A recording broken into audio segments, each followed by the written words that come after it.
राजस्थान प्रदेश के सभी विद्यार्थियों का हार्दिक स्वागत, हार्दिक अभिनंदन। प्रिय विद्यार्थियों, ई क्लासेज में अब हम पढ़ेंगे हिंदी अनिवार्य और आरोह, जिसके गद्य भाग के 2 पाठ हमने पढ़े। आज हम पढ़ेंगे पद्य भाग, यानी गद्य और पद्य जो समान रूप से चलते रहेंगे। काव्य खंड में पढ़ेंगे अपन कबीर, जो कि 1398 से लेकर 1518 ईस्वी तक अपनी इस भारत भूमि को अपनी प्रतिभा से सिंचित करते रहे, यानी 120 वर्ष तक वो जीवित रहे, ऐसा किताबों में, पुस्तकों में लिखा गया है।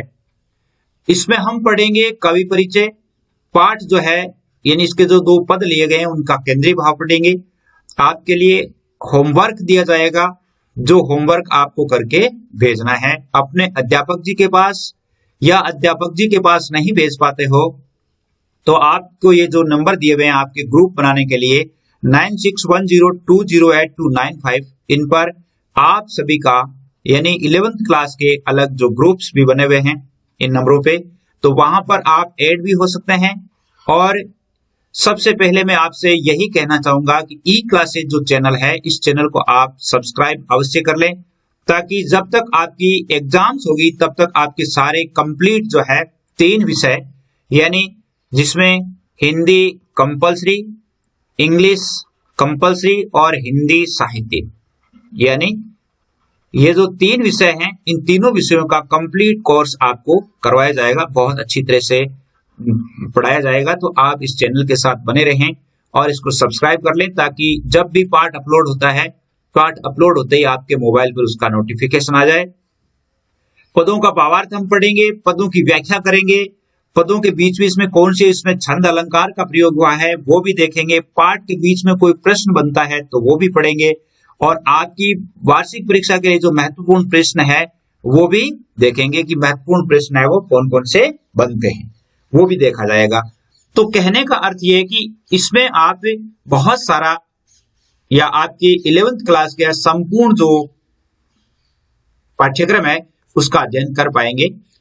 कबीर के बारे में, कबीर का परिचय हम पढ़ेंगे। कबीर का परिचय वैसे आपके हिंदी साहित्य में भी दिया हुआ है कि कबीर का क्या परिचय है, लेकिन अब हम इस आरोह में, यानी हिंदी अनिवार्य में इसका क्या परिचय दिया गया है देखते हैं। देखिए, कबीर जो है 1398 से 1518, और कबीर के जितने भी जो पद है, दोहे हैं, या कबीर के भजन है, कबीर की वाणियां है, हमारे भारत के जन जन में बसी हुई है। प्रत्येक व्यक्ति जो है इनकी वाणियों के बारे में, इनकी भजनों के बारे में, इनकी प्रतिभा के बारे में बखूबी जानता है। इनका जन्म 1398 ईस्वी वाराणसी के पास लहर तारा में हुआ था। वैसे कहा जाता है कि ये विधवा ब्राह्मणी के पुत्र थे। लोकलाज के भय से उन्होंने लहरतारा तालाब में उस बालक को छोड़ दिया। उधर से नीरू और नीमा नाम के 2 मुस्लिम दंपति है वो गुजर रहे थे। नीरू और नीमा जो निसंतान थे, उन्होंने जब बालक को रोते हुए सुना तो उस लहरतारा तालाब से कमल पुष्प से उस बालक को उठा लिया और उन्होंने उसका भरण पोषण किया, पालन पोषण किया। इसलिए कबीर है वो अपना आप को जुलाहा भी कहते हैं, क्योंकि जुलाहा के घर इनका पालन पोषण हुआ था। उनके जन्म स्थान के बारे में, यानी उत्तर प्रदेश में, इनकी प्रमुख रचनाएं कबीर बीजक के नाम से जानी जाती है, जिसमें साखी, शबद और रमेणी 3 भाग इसके किए गए हैं। कबीर बीजक में साखी है, साखी का अर्थ है शिक्षाएं या साखियां। शबद यानी उस शब्द के माध्यम से जो मानव कल्याण के लिए आवश्यक हो, और रमेणी यानी वो बातें या वो वाणियां या इस प्रकार की रचनाएं जिनसे एक व्यक्ति ईश्वर के ध्यान में रम सकता है, वो संकलित है। और इनकी मृत्यु 1518 ईस्वी में बस्ती के निकट मगहर में हुआ था, यानी इनके जो मृत्यु है वो भी मगहर में ही हुई। कबीर भक्ति काल की निर्गुण धारा की ज्ञानाश्रय शाखा के प्रतिनिधि कवि माने जाते हैं। अब ज्ञानाश्रय शाखा क्या है? ज्ञानाश्रय शाखा यानी सगुण और निर्गुण 2 भेद माने गए हैं, सगुण और निर्गुण। सगुण में और निर्गुण में थोड़ा सा फर्क है। सगुण मानते हैं कि ईश्वर अवतार लेता है, ईश्वर को दर्शन हम कर सकते हैं।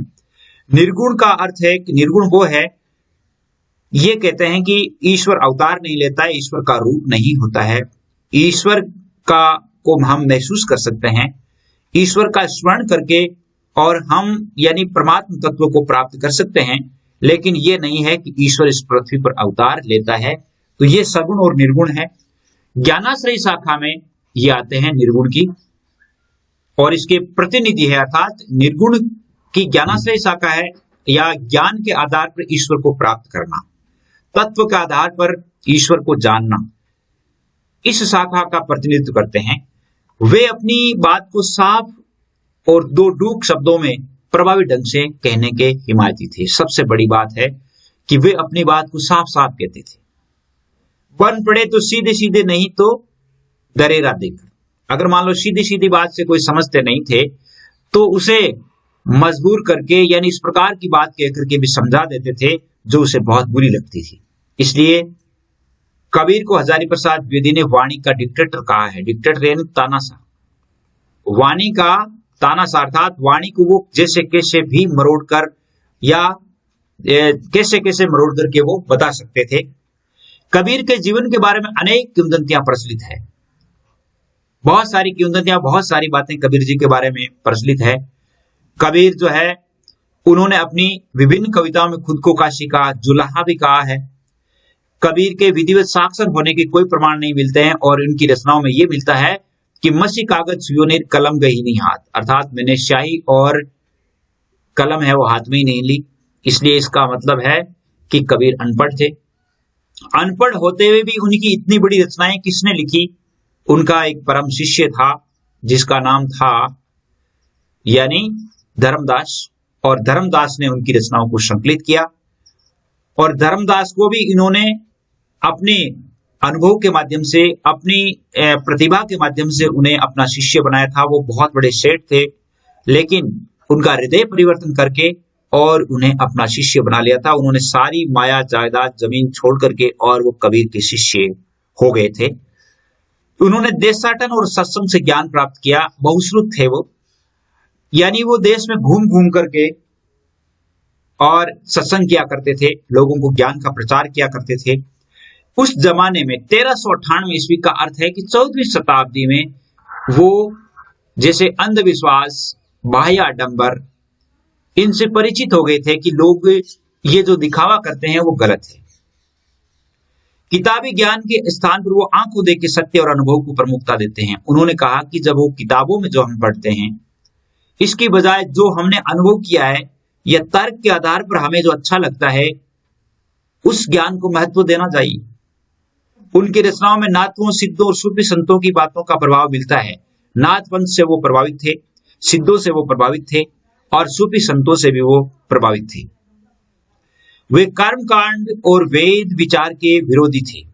जैसे ही अपने जो कर्म कांड अपन देखते हैं, विभिन्न प्रकार की जो हमारे धर्मों में जो रीति रिवाज हैं, उन रीति रिवाजों के वो विरोधी थे। और वेद विचार भी के भी वो विरोधी थे, अर्थात वेदों का सच्चा ज्ञान नहीं है ऐसा वो कहते थे। जाति भेद, वर्ण भेद, संप्रदाय भेद के स्थान पर प्रेम, सद्भाव और समानता का समर्थन करते थे। जाति भेद वो कहते थे कि जैसे लोग अभी जो विभिन्न जातियों में बंटे हुए हैं और ये विभिन्न जातियों का भेद विरोध करते हैं, भेद करते हैं, तो ये जातियां कोई मायने नहीं रखती, ऐसा वो कहते थे। वर्ण जो है इसमें भी वो भेद नहीं करते थे, नर नारी को एक समान मानते थे। और विभिन्न प्रकार के जो संप्रदाय बने हुए हैं कि ये संकादिक संप्रदाय, ये शिव संप्रदाय है, ये रामस्नेही संप्रदाय है, ये निर्गुण है, ये सगुण है, इन बातों में भी वो विश्वास नहीं रखते थे। इनका अर्थ वो कहते थे कि प्रेम के आधार पर हम ईश्वर को प्राप्त कर सकते हैं।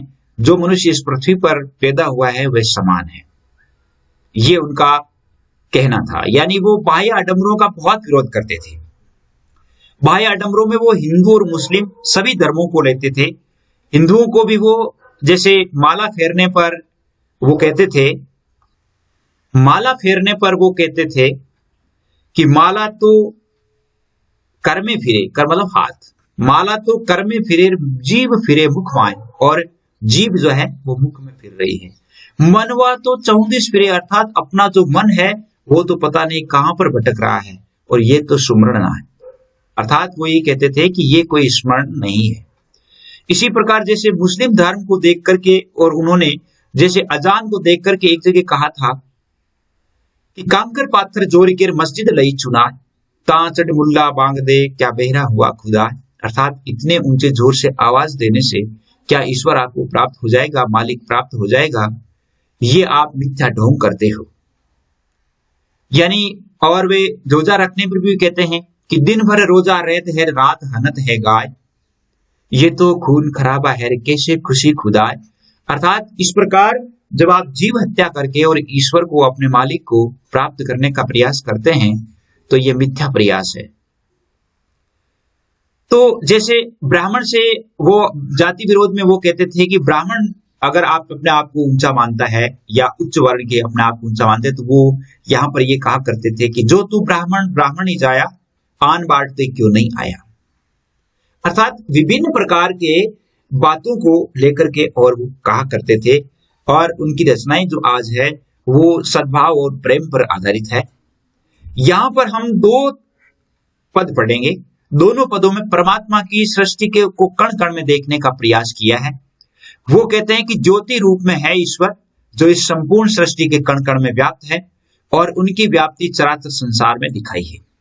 इसी व्याप्ति को अद्वैत सत्ता के रूप में देखते हुए विभिन्न उदाहरणों द्वारा रचनात्मक अभिव्यक्ति दी। अद्वैत सत्ता का अर्थ है कि अद्वैत का अर्थात उसका कोई बंटवारा नहीं है।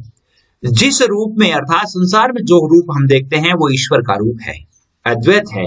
उसने द्वैत का विरोध किया है, यानी हम ईश्वर को जो विभिन्न वर्गों में बांटते हैं कि ये राम है, ये कृष्ण है, ये अलग है, अर्थात विभिन्न नाम जो देते हैं वो नाम सही नहीं है, उनका कहना ये था।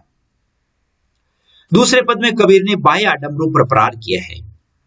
बाहर के आडंबर, जैसे मान लो एक व्यक्ति बहुत अधिक मूर्ति पूजा पर इन्होंने खंडन करते हुए एक जगह कहा है कि पत्थर पूजे हरि मिले तो मैं पूजूं पहाड़, ताते या चाकी भले पीस खाए संसार। अर्थात पत्थर पूजने से यदि ईश्वर प्राप्त होता है तो मैं इस संपूर्ण बहुत बड़े पर्वत को पूजूंगा।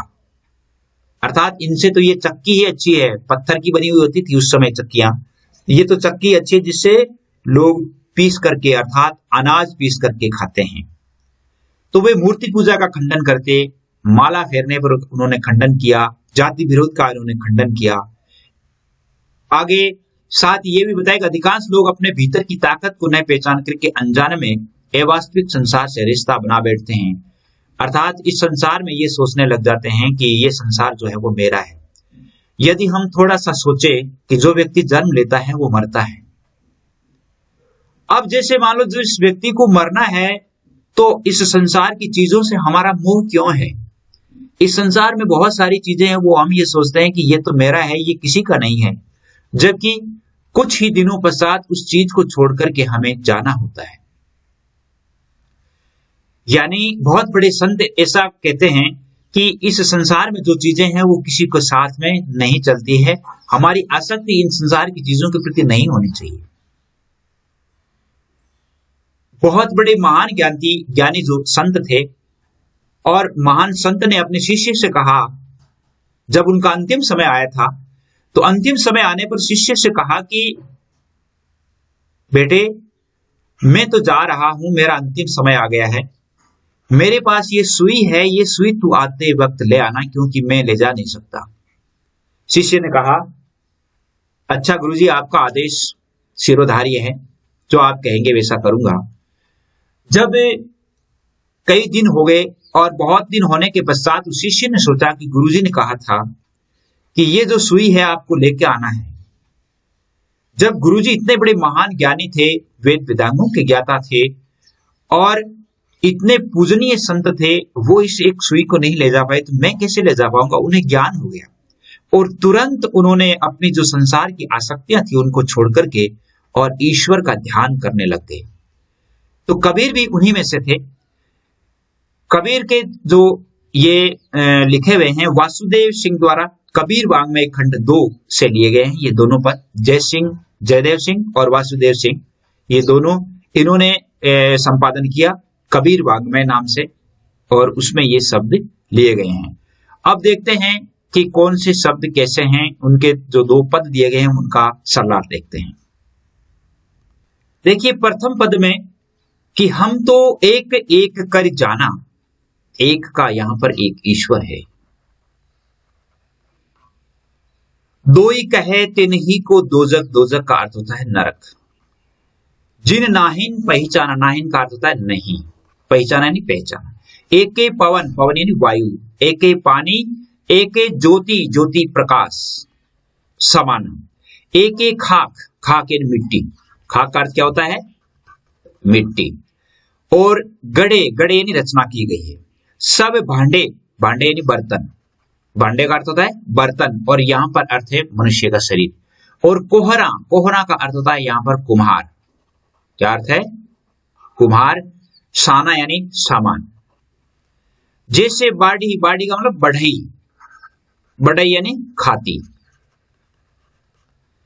काष्ठ, काष्ठ यानी काठ या लकड़ी। काटे यानी अग्नि, अग्नि यानी आग, अग्नि का अर्थ क्या होता है आग। सब घटी, घटी का अर्थ होता है हृदय। अंतर यानी अंदर। तू ही, तू ही का अर्थ होता है तुम्ही या ईश्वर। व्यापक यानी व्याप्त है। धरे स्वरूप, स्वरूप का अर्थ है स्वरूप, स्वरूप। माया देखी जगत लुभाना, लुभाना यानी लोभित या लोभ हो जाना या उसकी तरफ झुक जाना। नर गर्वाना, गर्वाना का अर्थ होता है गर्व करना, घमंड करना, गर्व करना या घमंड करना। निर्भय, निर्भय का अर्थ होता है निर्भय यानी बिना डर के। कछु नहीं व्यापे, व्यापे यानी व्याप्त। कहे कबीर दीवाना, दीवाना, दीवाना का अर्थ होता है मस्ताना या भक्त, मस्त। तो देखिए कबीर, अब हमें इसमें क्या क्या करना है, एक तो प्रसंग देखना है, इसकी व्याख्या करनी है, और इसका विशेष क्या है इसमें वो देखना है। ये चीजें देखनी है, प्रसंग, व्याख्या और विशेष। प्रसंग को हम ऐसे लिख सकते हैं कि प्रस्तुत पद्यांश, प्रस्तुत पद्यांश वासुदेव सिंह और जयदेव सिंह द्वारा संपादित कबीर वाङ्मय से उद्धृत है, और इस पद में कबीर ने ईश्वर के सर्वव्यापक होने के संबंध में कहा है, अर्थात ईश्वर की सच्ची पहचान के बारे में बताया है। ये प्रसंग हो गया। व्याख्या आप क्या लिखेंगे, व्याख्या में हम तो एक एक कर जाना। कबीर जी कहते हैं कि हमने तो ईश्वर को एक ही जाना है, अर्थात इस संसार में परमात्मा एक ही है। जो लोग उस परमात्मा तत्व को आत्मा, परमात्मा, जीव, ब्रह्म आदि के रूप में अलग अलग मानते हैं, अलग अलग मानते हैं, वो नरकगामी होते हैं। अलग अलग मानते हैं अर्थात वो वास्तव में परमात्मा को नहीं पहचानते हैं, वे इस संसार में नरक और स्वर्ग का भेद करते हैं। दो ही कहे अर्थात जो ईश्वर को, जगत को, इनको अलग अलग मानते हैं, परमात्मा आत्मा को अलग अलग मानते हैं, वे ही व्यक्ति स्वर्ग नरक का भेद करते हैं। एक ही पवन एक ही पानी, अर्थात इस संसार में, इस संसार को जीवित रखने के लिए एक ही पवन है, एक ही पानी है और एक ही ज्योति है, अर्थात सब जगह समान ज्योति व्याप्त है। एक एक खाक गड़े सब भांडे, एक ही मिट्टी के ये बर्तन बनाए गए हैं, अर्थात सभी मनुष्य एक ही मिट्टी के बने हुए हैं। और कोहरा एक ही समाना, और इनको गढ़ने वाला, इनकी रचना करने वाला कुम्हार जो है वो भी एक ही, अर्थात एक ही ईश्वर की संतान है। जैसे बाड़ी काष्ठ ही काटे, अर्थात जिस प्रकार बढ़ई खाती जो है वो लकड़ी को काटता है, लेकिन अग्नि ने काटे कोई, लेकिन वो अग्नि को नहीं काट सकता, अग्नि को नहीं काट सकता। और काट के संसर्ग से ही अग्नि पैदा होती है। आग सब जगह है, लेकिन काट का जब, लकड़ी का जब संसर्ग होता है, लकड़ी का जब संपर्क होता है तो अग्नि पैदा होती है। सब घटी अंतर तू ही व्यापक, यानी सभी के हृदय में एक ही ईश्वर व्याप्त है। धरे स्वरूपे सोई, अर्थात उसी के स्वरूप में आत्मा जो है, वो आत्मा है, वो शरीर धारण करके और इस पृथ्वी पर व्याप्त है। अर्थात इस पृथ्वी पर जो है, जैसे शरीर के संसर्ग से चेतन उत्पन्न होता है, माया देख के जगत लुभाना, काहे नर गरबाना, अर्थात इस संसार की माया मोह को देख करके, इस संसार की आसक्तियों को देख करके व्यक्ति को उनकी तरफ आकर्षित नहीं होना चाहिए, व्यक्ति को उन पर घमंड नहीं करना चाहिए। निर्भय भया कछु नहीं व्यापे, कहे कबीर दीवाना। भगवान के प्रेम में मस्त हुआ कबीर कहता है कि द्वैत भाव से ऊपर उठ करके और माया मोह से निर्भय रहने वाला जीव किसी के माया मोह में नहीं व्यापता है। अर्थात जो व्यक्ति इन संसारिक आसक्तियों से निर्भय हो जाता है, इन संसारिक आसक्तियों से दूर हो जाता है, उनसे विरक्ति ले लेता है, वह व्यक्ति इस माया मोह में नहीं पड़ता है, अर्थात उस व्यक्ति का जीवन मुक्ति हो जाता है। ये था प्रथम पद और प्रथम पद का सरलार्थ। अब हम देखते हैं कि इसमें कौन कौन से अलंकार दिखाई देते हैं। इसमें एक के जो है, एक इसमें एक तो ईश्वर एक संसार के बारे में कहा गया, तो इसमें यमक अलंकार है एक में। और इसमें देखिए तिन ही को दो जग जिन ही नाहिन पहचाना, यानी इसमें बहुत सारे वर्णों की आवृत्तियां हो रही है, तो एक अनुप्रास अलंकार भी है। और इसमें एक ऐसा अलंकार है पुनरुक्ति प्रकाश। पुनरुक्ति प्रकाश देखिए कहां है इसमें, यानी जब हम एक इसको सार्थिक आवर्ती के रूप में लेते हैं तब तो यमक होता है, और जब हम इसको समान आवर्ती के रूप में लेते हैं तो यहां पर पुनरुक्ति प्रकाश हो जाता है। जैसे मान लो पुनरुक्ति प्रकाश कहां होता है, दो शब्दों का वापस आना, रिपीट होना, और दोनों ही बार अर्थ समान होना, तो वहां पर पुनरुक्ति प्रकाश अलंकार हो जाता है। एक जैसे इसमें लिखा हुआ जैसे बाड़ी, यानी जैसे यहां पर उदाहरण अलंकार है। इसमें कौन सा अलंकार है, उदाहरण अलंकार है। और इसकी भाषा शब्दोकड़ी है, और ईश्वर के रूप को पहचानने के बारे में इसमें वर्णन किया गया है, तो ये आप ध्यान रखेंगे। आगे देखिए इसका दूसरा पद। दूसरे पद में देखिए कबीर लिखते हैं कि संतों देखत जग बोराना, बोराना का अर्थ होता है पागल, सांझ कहे तू मारन धावे धावे में चलता है, झूठे जग पतियाना, यानी झूठ पर विश्वास करता है। नेमी अर्थात नियमों का पालन करने वाले, धर्मी धर्मों का पालन करने वाले, प्रातः करे स्नाना यानी स्नान करना, आत्म मार पखानई, पखानई का पखान का अर्थ होता है पत्थर, पूजा यानी पूजा करते हैं। यानी हम पहले थोड़ा इसका सरलार्थ, इसके शब्द देख लेते हैं। बहुतत देखा पीर ओलिया, पीर यानी धर्मगुरु और ओलिया भक्त।